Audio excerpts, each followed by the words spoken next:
Saturday, 20 November 1897. A day of infamy in the annals of Princeton University, one of the darkest paragraphs in its otherwise so distinguished history. So, what event was it that brought such woe to our shared educational home? The most detailed account of what happened is provided by the Daily Princetonian in the issue that was published 2 days later. The headline says it all: Yale 6, Princeton 0. In the annual clash between Princeton Tigers and Yale Bulldogs, better known as the Yale-Princeton football game, the Bulldogs had prevailed. The reporter of the Daily Princetonian gave a detailed blow-by-blow description of the game so that you could almost see it happening before your mind's eye. Here is how he begins his account. Yale defeated Princeton at New Haven on Saturday before about 20,000 people in one of the hardest football contests on record. The teams played desperately, and Princeton, though compelled to play on the defensive, played a magnificent game till the very last. Among the spectators on that day was a Yale senior who would become one of the most important composers of the 20th century. His name was Charles Ives, and he had enjoyed the victory so much that he decided to capture this football game in music. He called his composition Yale-Princeton Football Game. It was written for a symphony orchestra counting no fewer than 29 instruments.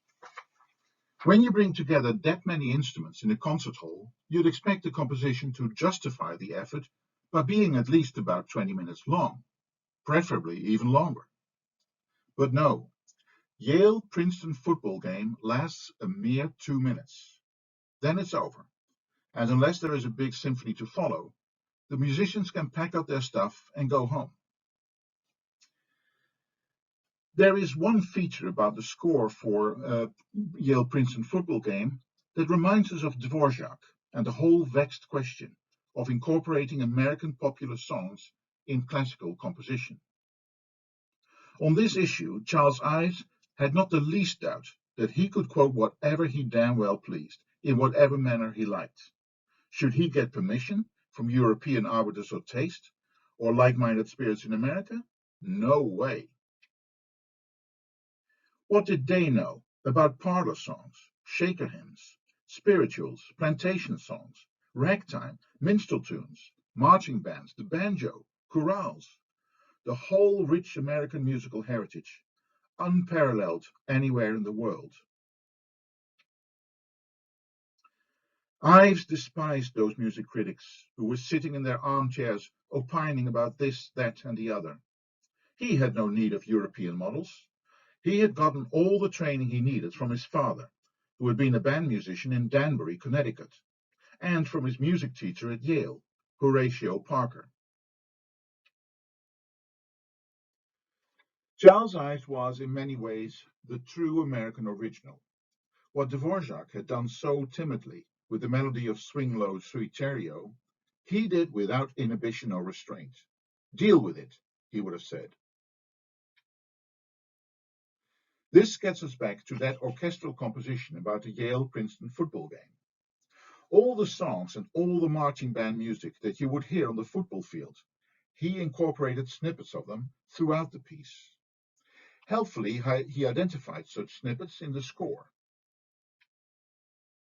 That is how we know for sure that even Princeton's anthem, Old Nassau, found a place in this 2-minute orchestral work. Here's a sample from our university anthem. In praise of Old Nassau, my voice, hurrah, hurrah, hurrah. To be honest with you, I've never found the tune of Old Nassau particularly distinctive or memorable. Someday somebody should write a new tune for it. Maybe there should be a contest or something. In any case, let's hear the chorus again, followed now by the quotation of Charles Ives. In praise of Old Nassau, my voice, hurrah, hurrah, hurrah.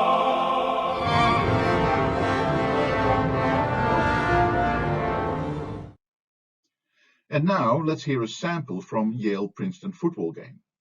To get you in the mood, I've combined the track with footage of the Yale-Princeton football game of 1903, 6 years after Princeton's humiliating defeat.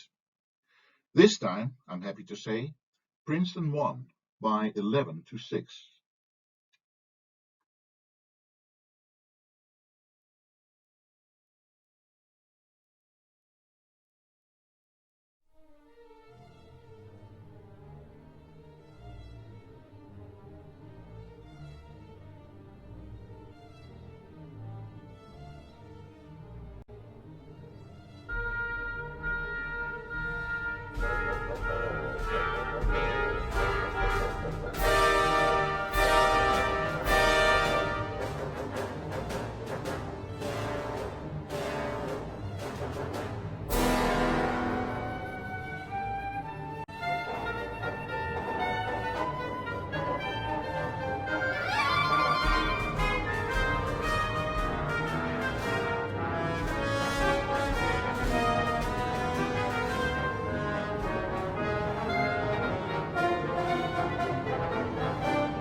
Our awesome mix includes one composition by Charles Ives, number 81, called Central Park in the Dark.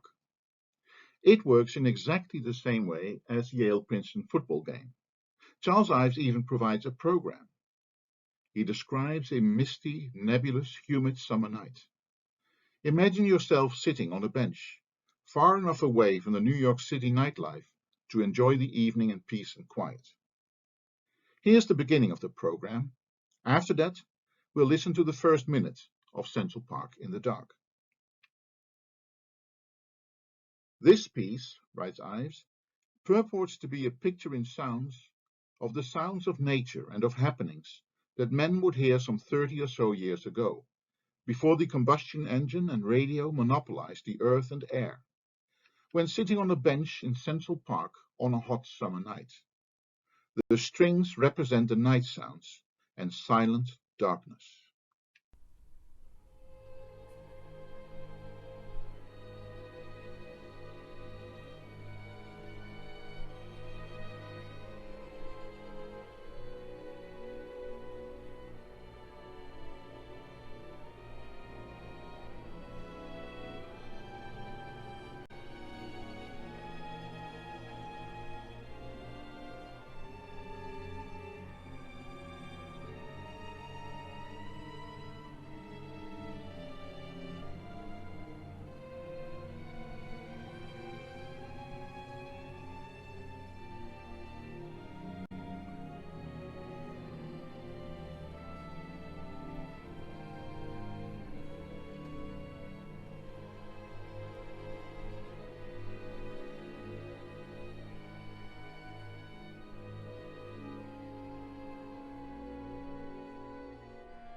But then the outside world with all its noise starts to intrude.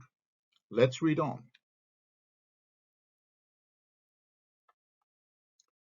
This is now interrupted by sounds from the casino over the pond, of street singers coming up from the circle singing, in spots, the tunes of those days, of some night owls from Healy's whistling the latest of the freshman march, the occasional elevators, a street parade, or a breakdown in the distance, of newsboys crying "Uxtrees," of pianolas having a ragtime war in the apartment house, over the garden wall.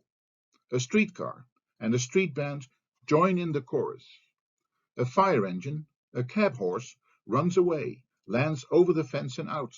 The wayfarers shout, and again the darkness is heard, an echo over the pond, and we walk home.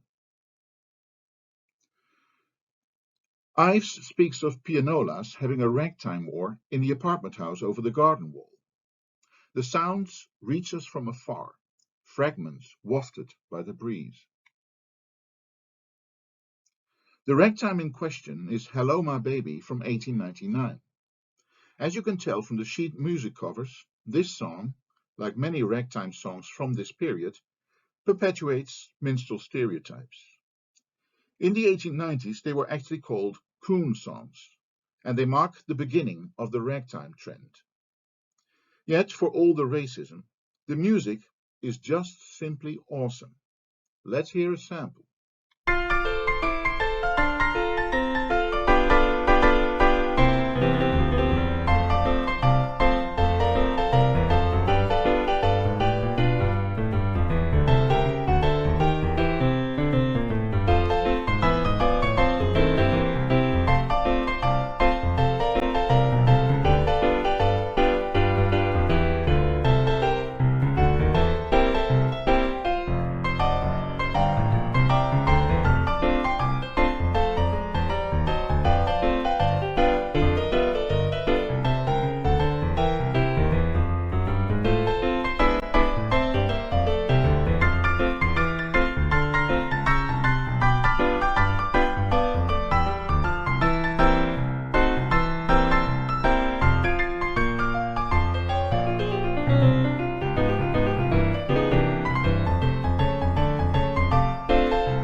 And now let's rejoin Charles Ives in Central Park well over a century ago.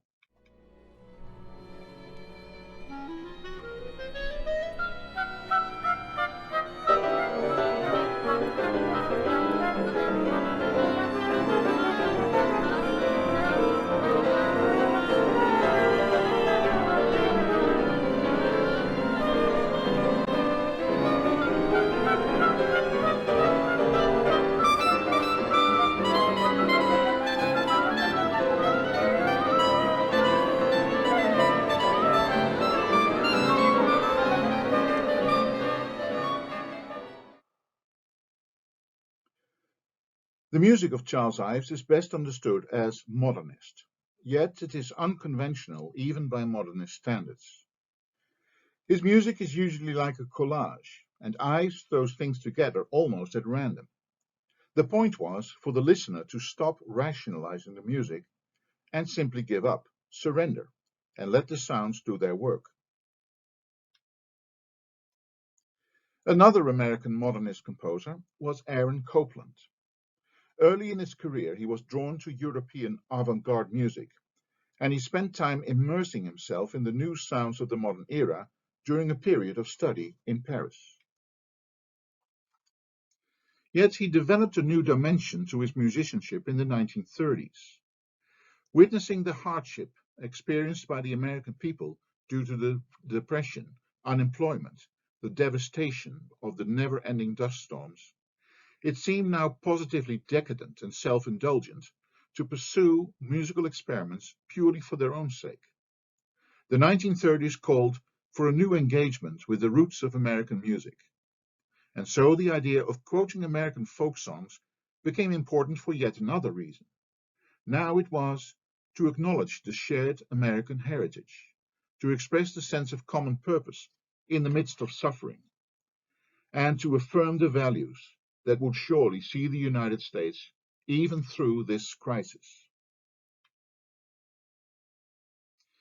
Here is an example of a song that Aaron Copland quoted for this purpose in his ballet Appalachian Spring.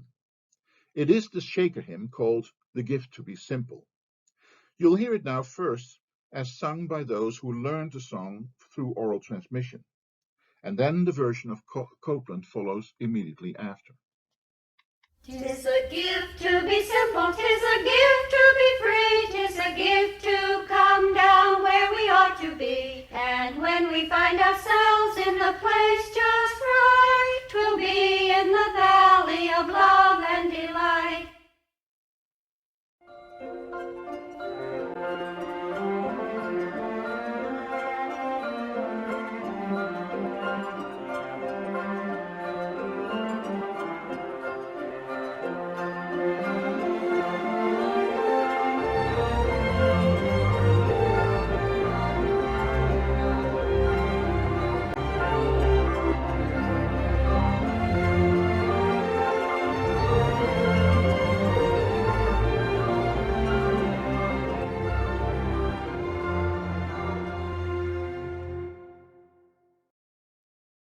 And here is a clip from that ballet, Appalachian Spring, from the year 1944.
How finally do you conclude a musical journey of 1200 years?